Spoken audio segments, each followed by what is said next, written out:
I Became a Pirate. Written by Melinda Long. Illustrated by David Shannon. Now it's time to hear the story. Click on the green arrow when you want to go to the next page.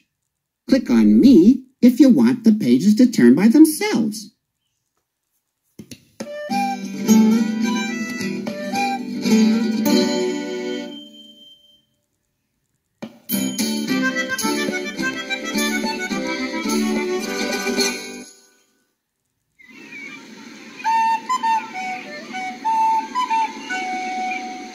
Pirates have green teeth, when they have any teeth at all.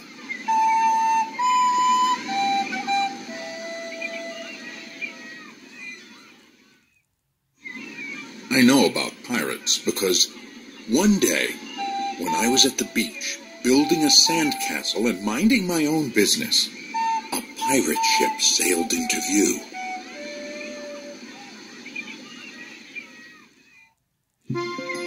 I knew what it was because its flag had a skull and crossbones on it, and because I could hear the pirates singing, "Hey ho, blow the man down."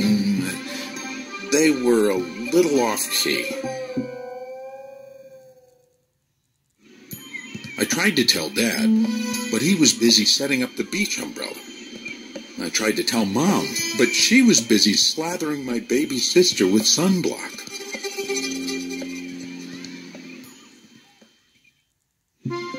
So I went back to my sandcastle, but I kept an eye on the pirates.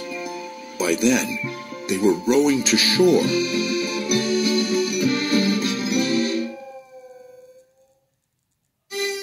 When they landed, the head pirate climbed out of the boat and yelled, "Ahoy there, matey! Be this the Spanish Main?" "No," I said. "This is North Beach."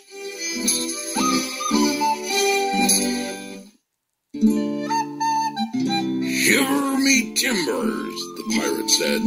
"We must have taken a wrong turn at Bora Bora."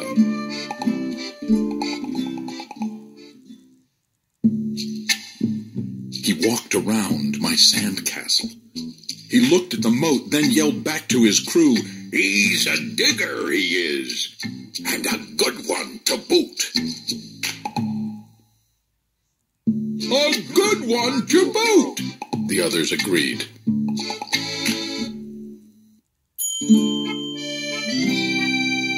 "What be your name, matey?" the head pirate asked. "Jeremy Jacob, sir," I told him. "Well, Jeremy Jacob," he said, "you're looking at Braidbeard and his crew. We've been needing a digger like yourself. We've a chest of treasure to bury." "Aye, treasure!" the others shouted. "You're coming with us," Braidbeard told me. I didn't think Mom and Dad would mind, as long as I got back in time for soccer practice the next day.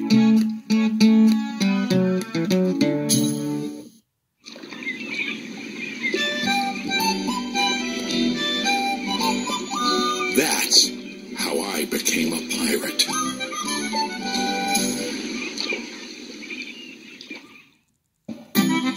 As soon as we were on board, Braidbeard showed me the chest of gold and jewels. "Gotta find a safe place for this here treasure. It's high time we were off," he announced. "We're off!" we all shouted. And then we set sail.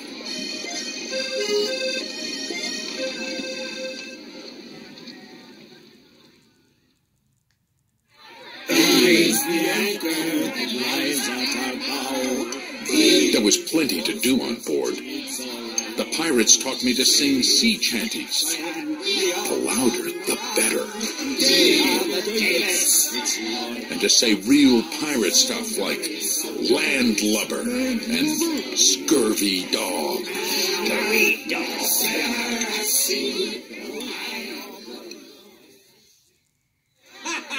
By dinner time, I could speak pirate perfectly. I also learned pirate manners. Braidbeard pounded his fist on the table and yelled, "Down the hatch, me laddies!"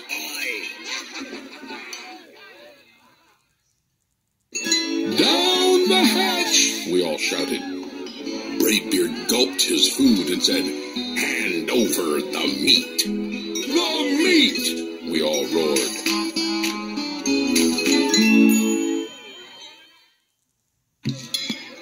Nobody told us to finish our spinach. There wasn't any. Or to chew up our carrots. They weren't allowed on board. We talked with our mouths full, and nobody said please or thank you.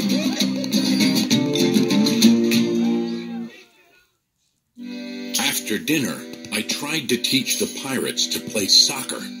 Braidbeard kicked the ball and yelled, "Arr! Soccer! Arr! Soccer!" the crew yelled.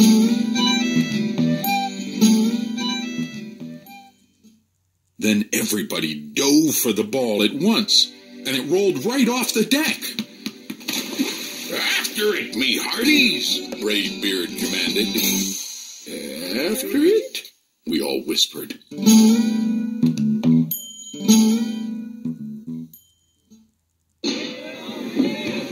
We fought over who would go get the ball, but it didn't matter anyway, because a shark came along and swallowed it in one gulp.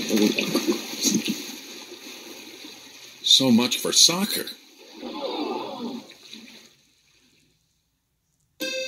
By now, it was past my bedtime, but nobody tells pirates to go to bed, to take a bath, or to brush their teeth. Maybe that's why their teeth are green.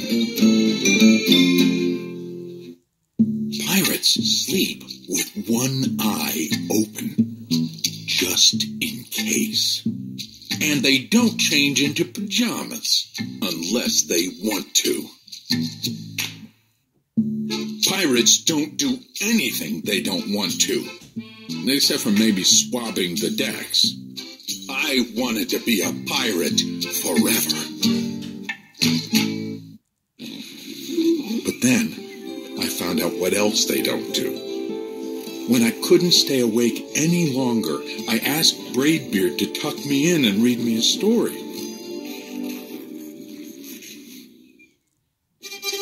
"Tuck you in?" he bellowed. "Pirates don't tuck." "No tucking!" the crew cried.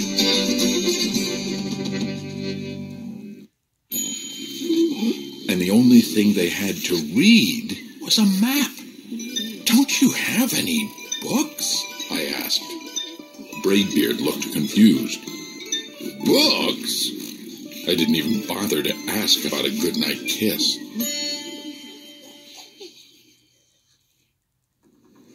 It wasn't easy to fall asleep without a story, but I was finally dozing off when a storm broke. Thunder boomed and lightning flashed.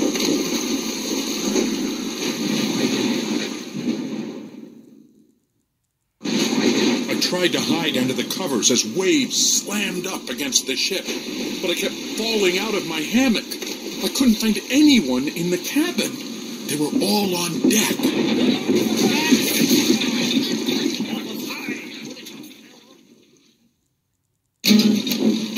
"Lower the sails!" Braidbeard shouted. "Batten down the hatches!"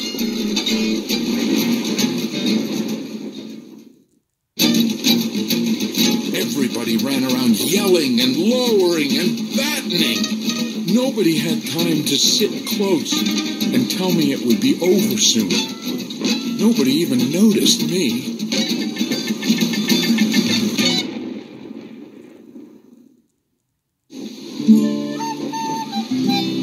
I decided that I didn't want to be a pirate after all.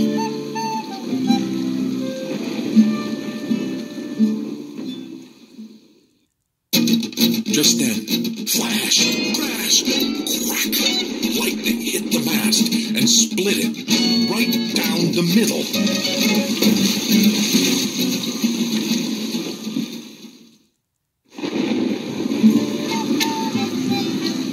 "What'll we do now?" yelled one of the pirates. "We'll have to turn back," called another. "But the treasure," hollered Braidbeard. "Where will we bury the treasure?"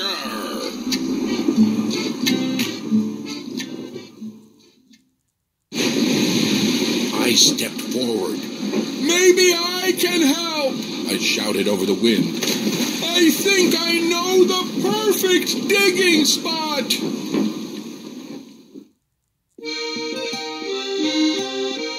When the storm was over, we rowed back to shore and buried the chest. We drew a map so we could find the treasure again, but I don't think I'll need it.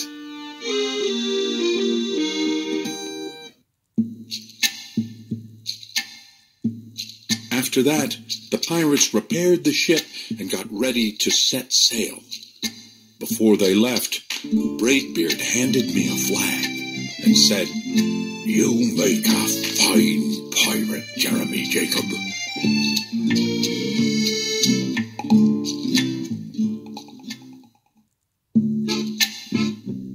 "Guard that treasure well.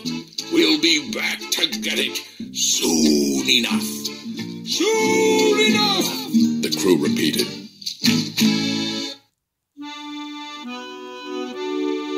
"And if you ever need us," Braidbeard added, "just run the Jolly Roger up yonder pole." "Up yonder pole," the others shouted. "And maybe I will, but not today. I have soccer practice."